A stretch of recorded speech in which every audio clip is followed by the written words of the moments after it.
미주 한인들의 정치 이야기, 미쿡 정치 농장.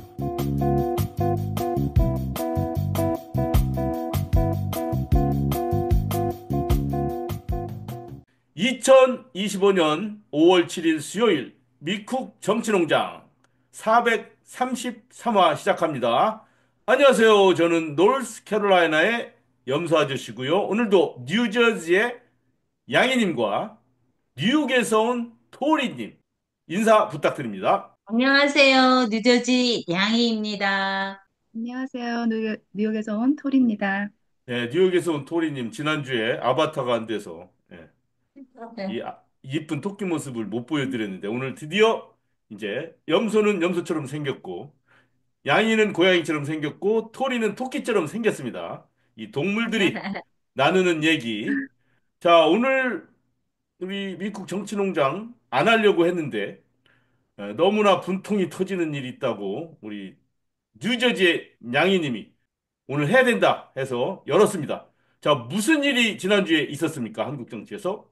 2022년 대선 과정에서 이재명 후보 허위 사실 공표 혐의로 기소된 건 2심에서 무죄 났었잖아요. 예, 1심에선 고등법원에서 유죄였고, 무죄가 예, 됐었죠. 2심에서는 무죄 판결 받았는데, 대법원에서 2심 판결에 법리적인 문제가 있다고 보고 이를 파기하고 서울 고등법원으로 환송하는 일이 벌어져서 정말 많은 사람들이 공분하고 저도 정말 답답한 일주일을 보냈었거든요. 예, 지금 네. 한국에서 대통령 선거를 하는데 더불어민주당에는 이재명 후보가 이제 대통령 선거에 네. 나가고 국민의힘에서는 이제 다른 주자들이 뭐 경선을 하고 막 그렇게 했었습니다. 근데 문제는 네. 옛날에 있었던 2022년 대통령 선거 때 그때는 이재명 후보가 대통령 선거에서 떨어진 사람이에요. 근데 떨어진 사람인데 그 당시 선거 과정에서 했던 발언, 말 중에 과장되게 말했다. 아니 허위 사실이다 해서 그게 진짜 허위 사실이냐 아니면 과장되게 얘기한 거냐 아니면 내가 그냥 생각했던 거를 한 거지 그게 무슨 선거에 더군다나 이기지도 않았는데 이렇게 얘기한 게 무슨 죄냐 음, 해서 1심에서는 유죄받고 그래서 유죄를 받으면 대통령 선거를 못 나가요. 그래서 후보 자격이 박탈됩니다.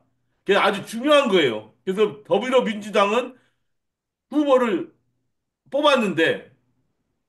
그런 유죄 선고를 받으면은 다시 뽑아야 돼요. 그렇지만 다행히 고등법원에서 지난 4월 달에 그거는 무죄다 이렇게 했기 때문에 많은 사람들이 이제는 뭐 더불어민주당 후보는 이재명 후보, 그다음에 국민의힘 후보, 그다음 다른 후보 이렇게 이제 대통령 선거를 하나 보다라고 생각했어요. 네. 그런데 대법원 제일 높은 대법원에서 원래는 이 고등법원에서 무죄 선고 받으면 그 한참 뒤에 이제 선거 다 끝나고 난 다음에 대법원에서 이제 판결을 내려야 되는데 대법원장이 갑자기 음, 야, 우리 이거 빨리 할 거야 하면서 전에는 도저히 있을 수 없는 그런 속도로 선고를 내려버린 거예요. 그래가지고 네.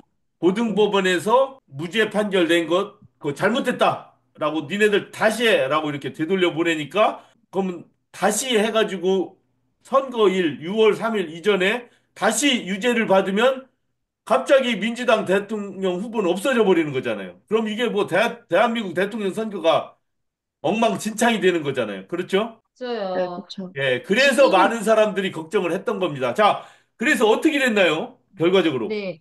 일단, 저는 그래서 요번에 뭐 파기 환송이니 파기 자판인지 막 이런 게 막 복잡한 게 나오잖아요. 그래서 이거 좀 내용이 뭔지 알아봐야겠다고 생각을 했어요.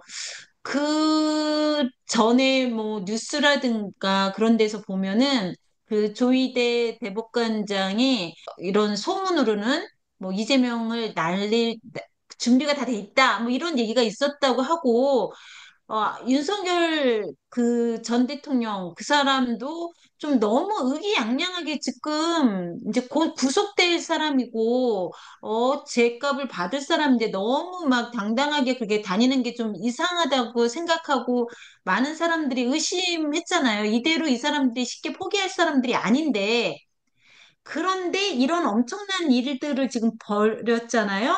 그래서 일단 파기 자판이 뭐고 파기 합성이 뭔지 일단 그걸 잠깐 좀 봤으면 좋겠어요. 그래서 일단 대한민국의 아주 기초적인 사법 제도가 어떻게 되고 있는지를 한번 봐야겠다. 그래서 제가 이거를 좀 준비했거든요. 아, 이거 또 네. 양희님이 만드셨나 봐요. 네, 우리 동물농장, 정치농장에 어, 어울리는 걸로 준비를 해봤습니다. 아, 그 빨리 잘 만드셨네. 솜씨가 네. 그래서, 대단하시네요. 그래서 대한민국 사법제도의 주요 특징 아주 간단하게, 이거는 꼭 알고 넘어가야 되겠다 싶은 것, 그 한번 봤어요. 그래서 기본적으로 대한민국의 사법제도는 권력 분립 원칙에 따라 독립적으로 운영되며 사법부, 헌법재판소, 군사법원으로 이렇게 세 개의 법원으로 구성이 된다고 하네요. 그래서 사법부는 이 법원 체계를 보면 일단 대법원, 고등법원, 지방법원이 있고 그 외에 그 가정법원, 행정법원, 특허법원 등이 있다고 하거든요. 3심제로 운영이 돼서 지방법원에서 1심 재판을 담당하고 민사, 형사 사건들을 심리를 하고 나면 그게 고등법원으로 올라오고 항소심을 담당하고 1심 판결에 대한 재심리를 하고 그러고 나서 대법원으로 가서 최종심을 하고 그 대법원은 법률 해석 및 판례를 확립을 한대요. 그래서 사실 심의가 아닌 이런 그 고등법원에서 이렇게 판결한 그 판결에 대한 그 법률적인 해석만 한다고 하더라고요. 네. 하지만 대법원에서는 그렇게 형량이나 유무죄를 따지는 게 아니라 고등법원, 지방법원에서 했던 모든 그 판결들이 법에 맞게 제대로 했느냐, 안 했느냐, 이런 걸 보고 법률심이라고 합니다. 예, 맞아요. 그리고 헌법재판소는 지금 대한민국 국민이라면 아마 거의 모든 사람이 헌법재판소가 뭘 하는지를 다 봤잖아요. 이번에 그 윤석열 계엄이 내란이었냐, 내란을 판단한 게 아니라 그 대통령을 그 직을 파면시키는 걸 헌법재판소에서 했죠. 그래서 많은 사람들이 헌법재판소의 그 법관들이 누군지 다 알게 됐고, 어, 되게 8대 0으로 아주 우리 모든 사람이 바라는 대로 좋은 결과가 있었어요. 네. 고등법원은 항소심이라고 그래서 코트 오브 예, 어필스. 그다음에 대법원이 스프림 코트 이렇게 세 개가 돼 있고, 근데 한국은 컨스티튜셔널 코트가 따로 있어서 맞아요. 미국에는 컨스티튜션에 없다 그랬어요. 예. 위배되나 안 되나 요것만 하는 재판소가 따로 있습니다. 그래서 네 단계로 있어요. 한국은 네 단계. 네. 그래서 헌법재판소에서는 법률이 헌법에 위배되는지 심사하고 국가기관 간의 그런 권한 분쟁을 해결하고 국민의 기본권을 보호하는 역할을 수행한다고 하고요.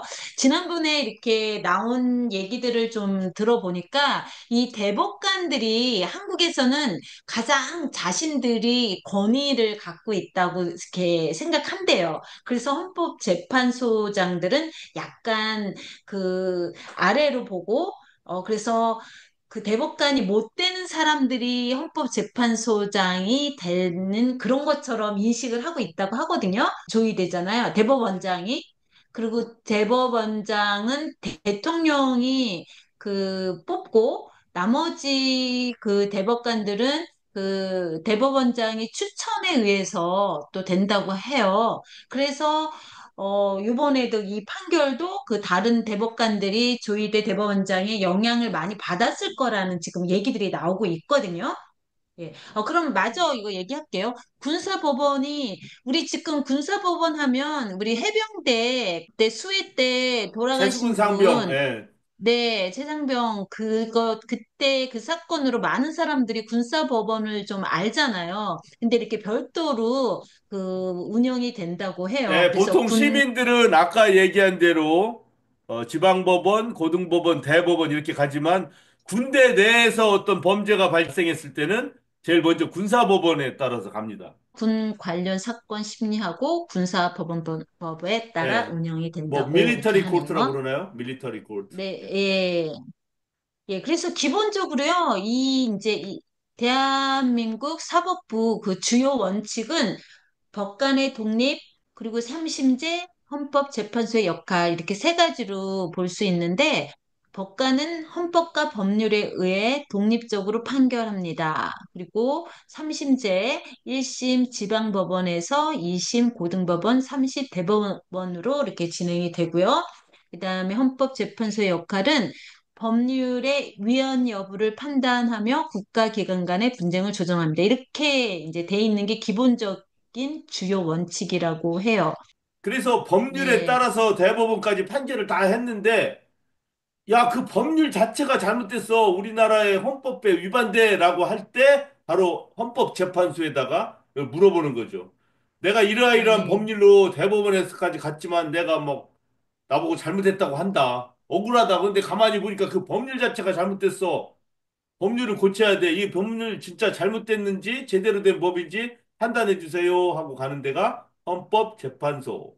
그러니까 기본적으로 국회의원들이 툭하면 들고 나온 그 개헌 관련된 게 바로 이 헌법재판소에서 다루는 그 법률에 대한 법률 변경을 하는 그걸 개헌이라고 하고 일반적으로 국회의원들이 계속해서 새로운 법들을 만들어내고 그 사람들이 만들어서 그거를 뭐 여러 또 형식에 의해서 그 새로운 법률이 만들어지는 거고 그렇게 되는 거라고 하더라고요. 그래서 여기서 그 시끄러운 파기환송, 파기자판이 뭔가? 파기환송은 하급심 판결을 파기하고 다시 하급심으로 보내는 거고, 파기자판은 하급심 판결을 파기하고 상급심에서 직접 판단을 한다. 그래서 요번 이 이재명 후보 사건에 대해서 제가 그 한국 그 국회 법사위에서 지난번에 이렇게 토의하는 걸 보니까 국민의힘의 그 주진우 의원이었던가요? 그 사람이 뭐 이재명 이 판결은 파기 재판이 될 거다 막 우겨대는 그런 걸 본 적이 있었어요. 그래서 저건 또 무슨 얘기인가 그냥 그때는 흘려 들었는데 뭐 많은 분들이 그럴 리는 절대로 없다라고 이렇게 얘기를 했거든요. 그 이유가 사실 이 이재명 후보 사건들은 한두 건도 아니고 지금 다섯 건이 지금 있는데 말도 안 되는 건들이 많거든요. 그냥 어거지로 지금 엮어서 지금 재판을 받고 있는 건데 그런 것 때문에 유죄 판결을 받고 이렇게 대통령 후보에서 탈락이 되는 그런 상황이 될 거라고는 일반 사람들은 생각을 못 했단 말이에요. 그래서 그런 일이 벌어지지 않을 거라고 생각을 했었는데, 이거 마저 볼게요. 이 파기환송은 사건의 흐름을 보면 재심리가 필요하고 다시 재판을 받고 파기자판일 경우는 최종 판단 후 사건을 종료. 그리고 적용 시점은 파기환송은 사실관계가 불분명할 때 적용을 한다 하고 파기자판은 사실이 명백하고 법리 판단만으로 가능할 때라고 이렇게 돼 있어요. 그러니까 요번에 이 판단을 그 대법원에서 파기환송을 하지 않고 파기자판을 하려고 생각을 했었던 것 같아요. 막 이렇게 들어보면.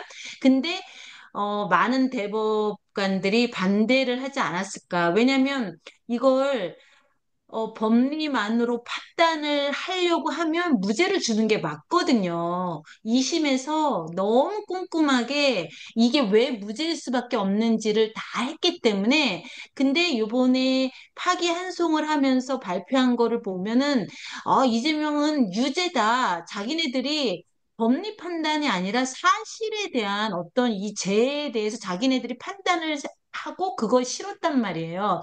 그러니까 그렇게 됐기 때문에 파기자판이라는 걸 할 수가 없었던 것 같고 그래서 파기환송을 했는데 그래서 이렇게 많은 어떻게 보면은 어 파기자판을 안 했으니까 더 좋은 게 아니야?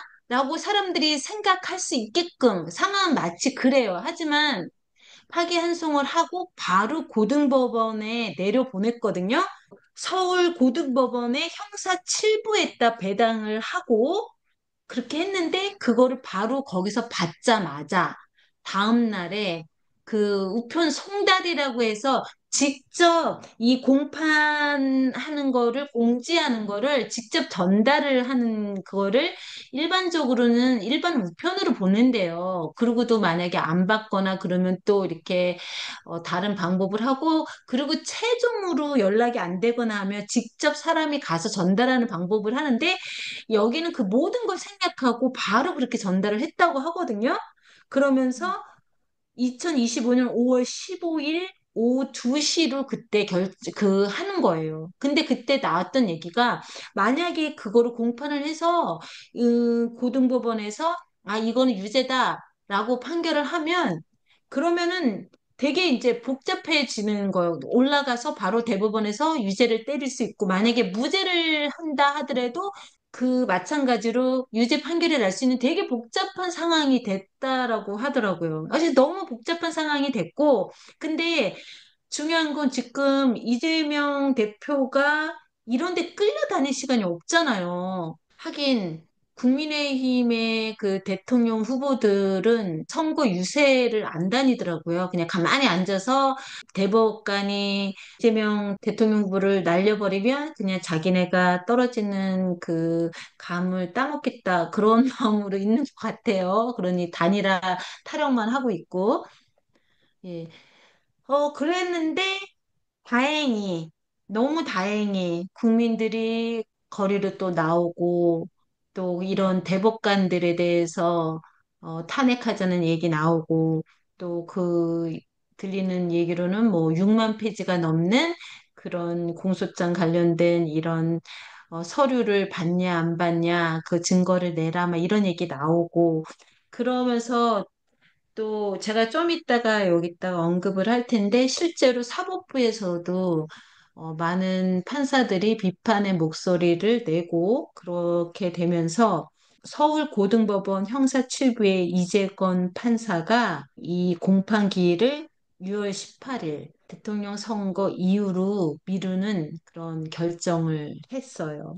그 결정을 할때 뭐 선거운동 기회를 보장하고 공정성 논란을 없애기 위해서 이런 결단을 내렸다라고 너무 당연한 얘기를 이렇게 참 비장하게 했던 것 같아요. 근데 만약에 그날 그냥 너 이거는 클리어하니까 이재명 길티 하고 만약에 스프링 코트가 그렇게 했으면 이재명 후보는 대통령 선거에 못 나가요.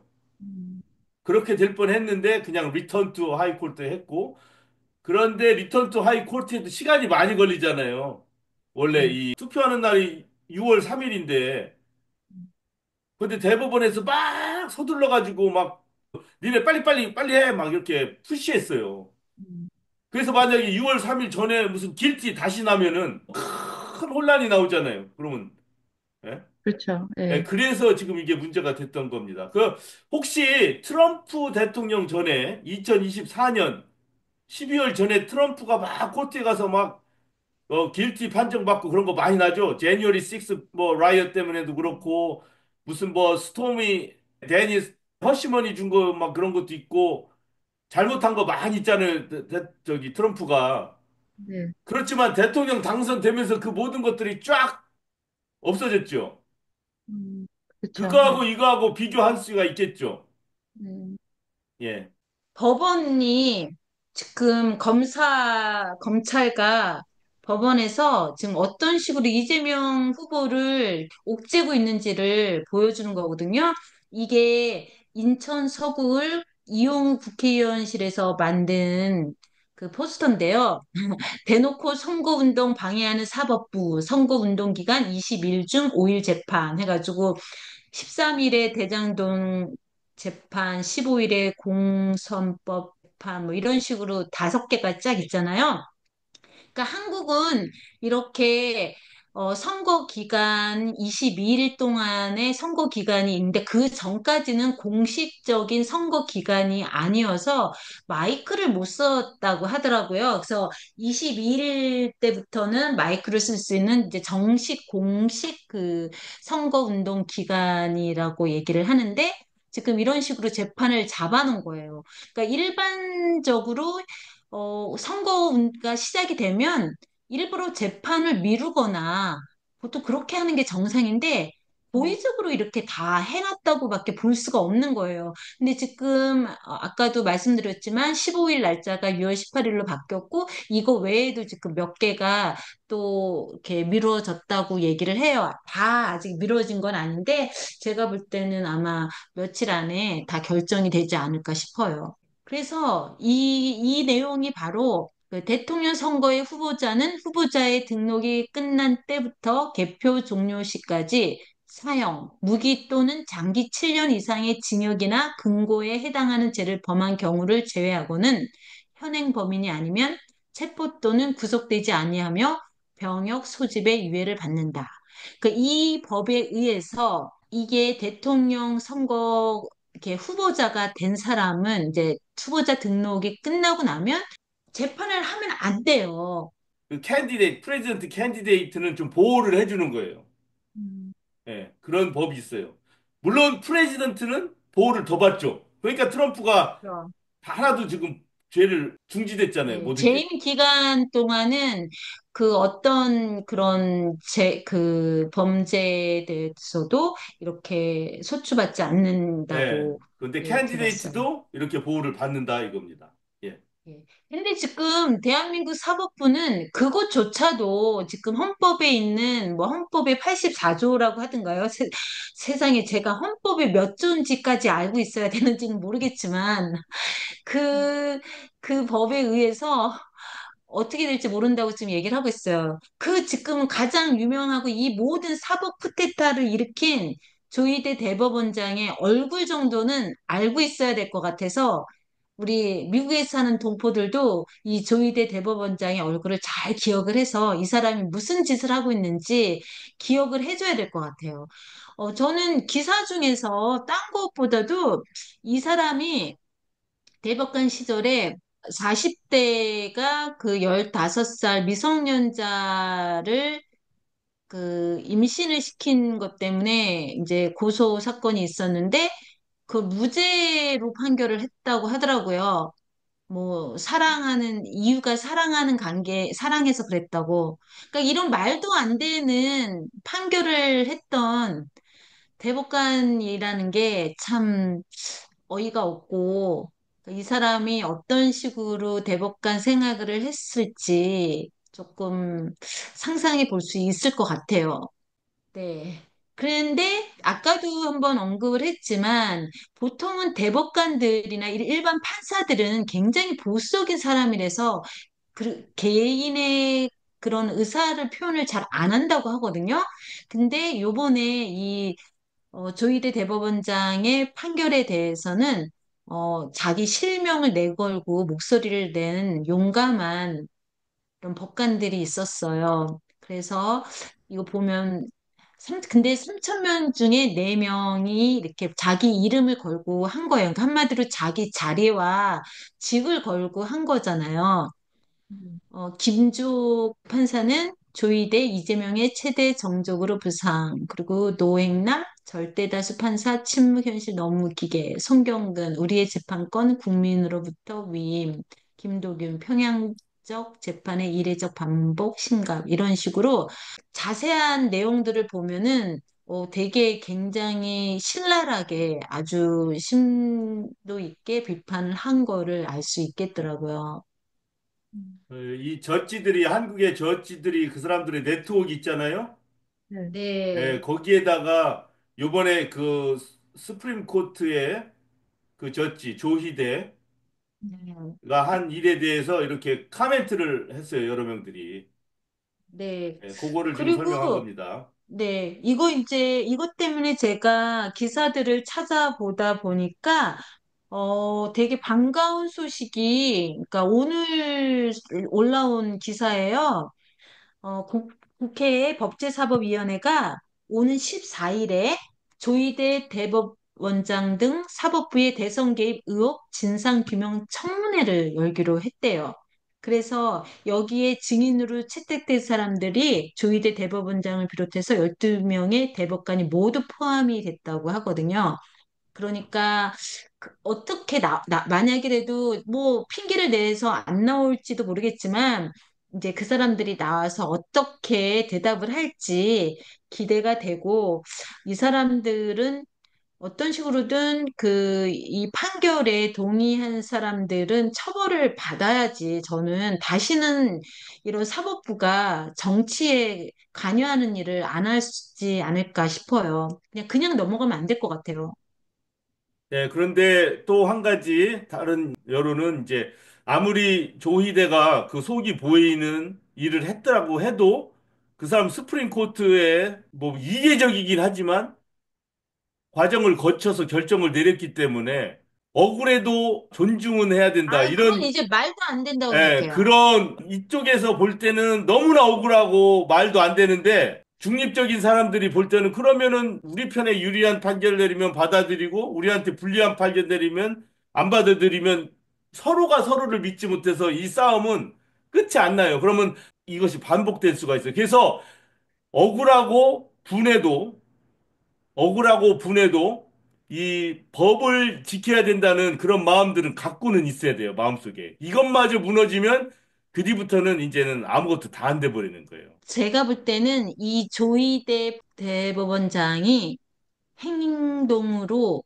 그런 생각을 안 해도 된다는 거를 확실하게 보여줬다고 생각해요. 또 다른 의견이 있다는 걸 내가 토리님한테 말씀을 드려야 돼요. 그래서 두 개를 다 네. 봐야 돼요. 법을 꼭 존중해야 된다는 것과 이렇게 사법부가 눈에 보이게 지금까지 해오지 않던 일들을 막 해내고 하는 것에 대한 지금 분노, 이런 것이 지금 같이 있다, 대한민국에는. 요거를 잘 알고 있어야 된다는 얘기죠.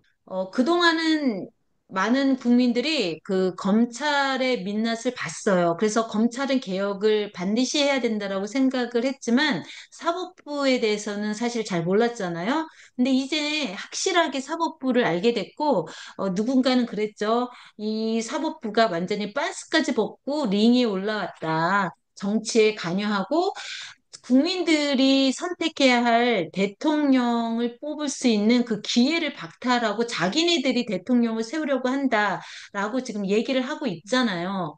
그러니까 이제 조금 전에 염소아 씨가 말씀하신 대로 만약이라도 사법부가 그렇게 존중받고 그 역할을 제대로 하기 위해서 지금 보여주고 있는 조희대 대법원장을 비롯한 그 대법관들이 다시는 그런 행동을 할 수 없게끔 법적으로 뭔가 보완을 만들어 놔야 된다는 게 많은 사람들의 생각이고 저도 꼭 그렇게 됐으면 좋겠어요. 사법부 개혁 반드시 해내야 된다고 생각해요.